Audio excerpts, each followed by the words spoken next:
Section 1, The Code Overview, Chapter 1, Problem and Possibilities. Welcome to the first section inside of this book. We live by a code. Stop lying, start living today. As we begin our conversation of the code, I want you to understand that this is the very foundation that fuels every ounce of success for a man inside of the Warrior's Way. That means that if you fuck this one up, you fucked up the entire game. This is not an opinion. Reality has proven over the past decade that this is the fact within my life as well as hundreds of other men. So pay attention big time as you step into this first book in the series. The mantra that we operate on when it comes to this idea of the code is this: we live by a code. This code is a foundation upon which the entire game rests. But, like all conversations, we must begin in the pit. In the pit, we will find the problems that men face that block the ability to even see the viability of the code. So what are the problems that men face as they begin this entry-level conversation and the curriculum of the warrior's journey? Well, there's 4 that we're going to be looking at. But there are also 4 possibilities that provide further stones to lay in our foundation. Let's get started. Problem number 1. You have no internal framework that guides your decisions and actions on a daily basis. And think about this. Your mind itself is operating from 2 locations, your conscious brain and your subconscious brain. These 2 elements of your thought process and your psychology are driving your behavior daily. This behavior is producing your results. Very little of what's going on inside of your conscious mind is dictating the behaviors, actions, patterns, and the results that you currently have. So what is driving it? Your subconscious programming, the unnoticeable unconscious game. A series of patterns and routines that have been driving you from the time you were young. Most of those patterns you learned between an 8-year window, from the ages of 8 to 16, taking you from elementary school into middle school and high school, which trained you to be who you are and according to the local culture and society. The unfortunate part about this is that the internal framework that guides your daily decisions and actions has been programmed deep inside your subconscious mind. See, there's no conscious reality about the framework that structures your behavior. Your current results are a function of the patterns and the actions of your past. This subconscious framework guides your decisions, how you interpret the world, and the way you determine your world to be. Are you pissed off about your results? Well, it comes down to looking no further than your subconscious framework. What about your behaviors, addictions, and patterns? Don't like what you see there either? That's also a direct result of your subconscious framework. But we're just getting started. Problem number 2. You struggle owning your voice and the truth inside of you on the outside. If you're already getting agitated with the subconscious framework, good. You're on the right track to letting your voice finally come out. Now, this voice I speak about dwells inside us all. This is the voice of you. Within this book, you're going to hear me reference 2 kinds of voices. The first voice I'm talking about is your voice, your willingness to speak the truth no matter what. It's your willingness to speak from the framework of the code with power, authenticity, vulnerability, and transparency. It's the ability to own the truth, not just on the inside, but the outside. It's demonstrating on the outside what you're feeling on the inside. These become one cohesive conversation. But most men struggle with this. They struggle with their voice in their home, in their businesses, with their clients. They struggle with themselves, unable to even look themselves in the mirror and speak what is.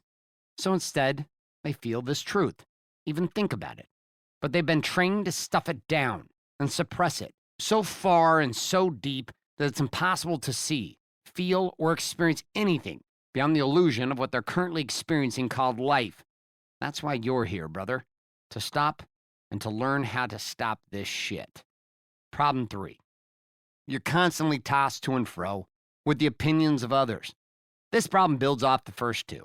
If you have no awareness of your internal subconscious framework to guide you, then you invariably find yourself in a place in which your voice gets suppressed without your own knowledge.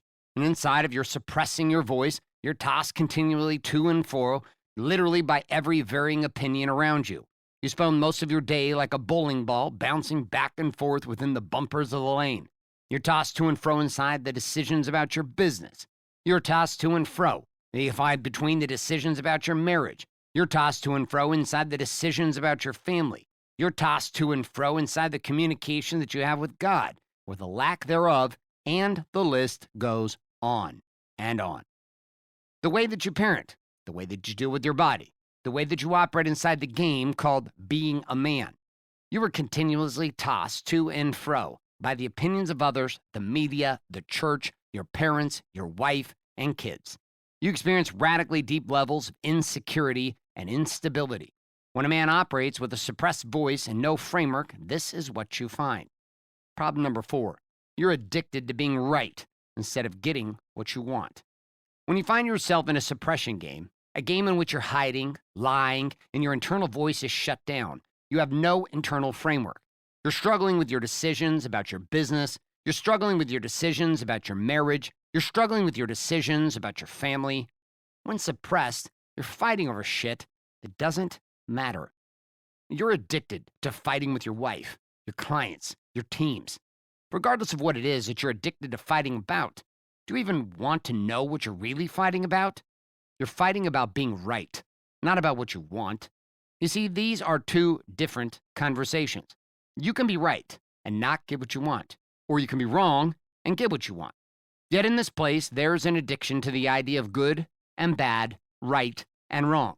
But I'm going to have you consider that inside of this conversation and the direction we're taking with the code, you're going to see that what it means to be living by the code is simply about peeling back the truth. No explanation or justification. Simply the truth. And playing the kind of game triggers the fuck out of most men. This game says that what you think is true might not actually be true.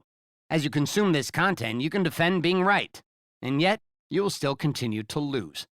See, it is within a man's very nature to protect everything about the way that life has been. Yet when it comes to knocking at the door, asking for something more, he doesn't recognize that the only way to get more is to shut the door on the way things have been. You're going to have to let go of being right. Do you think you're man enough to do that? It's no longer a conversation about right and wrong. It's a conversation about getting what you want and not getting what you want from the foundation of truth based off of what you've discovered in these first 4 problems. They lay themselves down powerfully against the possibilities. Yet when we begin to live by the code, that code opens up a new way of being. It opens up new possibilities, a new way of thinking, seeing, and hearing.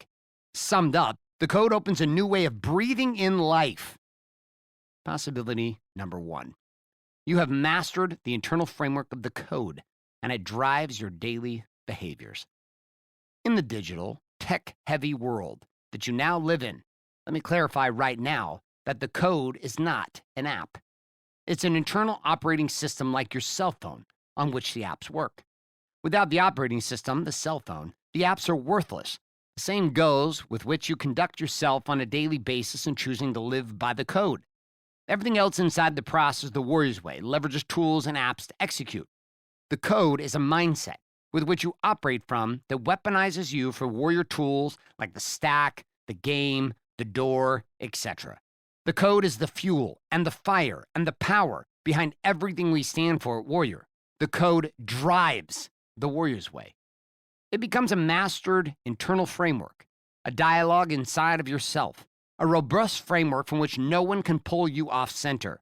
Staying centered, grounded, and clear becomes simple when weaponized by the code.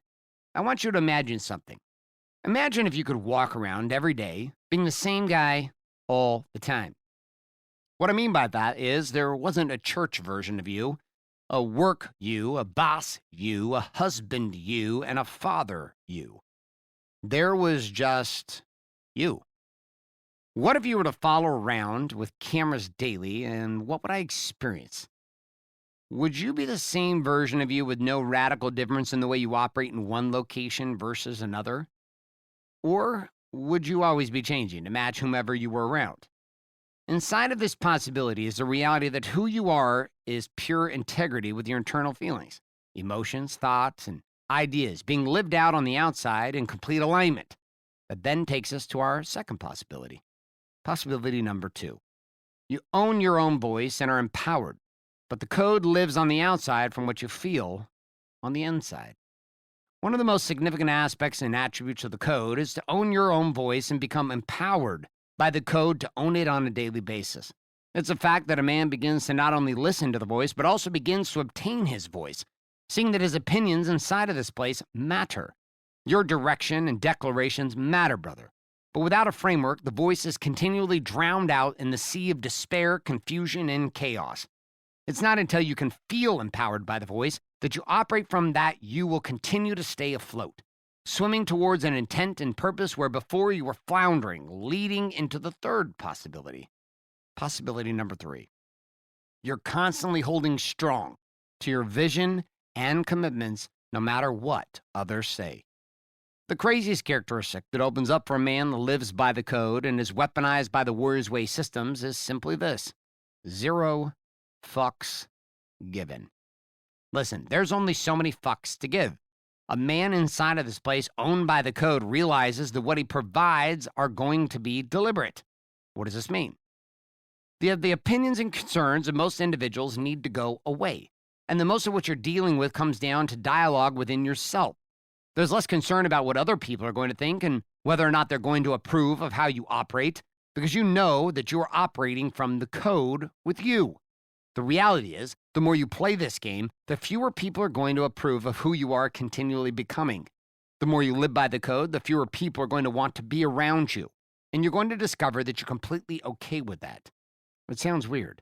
You'll begin to understand that a lot of the people that you're around right now aren't around you because of you. They're around you because of the story that you portray to them about you, which is bullshit. It's a bullshit story built with cancerous storylines and sedation that continues to hold you back, but not when you're living by the code. Possibility number 4. You're addicted to getting what you want and have no attachment to being right. When the code starts to activate itself inside of your life, you start to live as a foundational operating system. The following possibility begins to open up. Getting what you want has zero to do with being right. That being right is an overrated proposition. You realize that it's part of your hubris, that you can control instead of having to control it. You realize that being right is nothing else but pure ego. The ego is purely about significance. What we're talking about here inside of this is something different, though. What we're looking at is the foundational conversation of being clear about what you want, not about being right. The only reason why you want to keep fighting to be right is that you're a liar. You lie about what you want, yet this weird thing starts to happen when you live by the code. You stop the lying, and your attachment to being right slowly fades away, which takes us out of the problems and possibilities inside of the code and deep into the principles.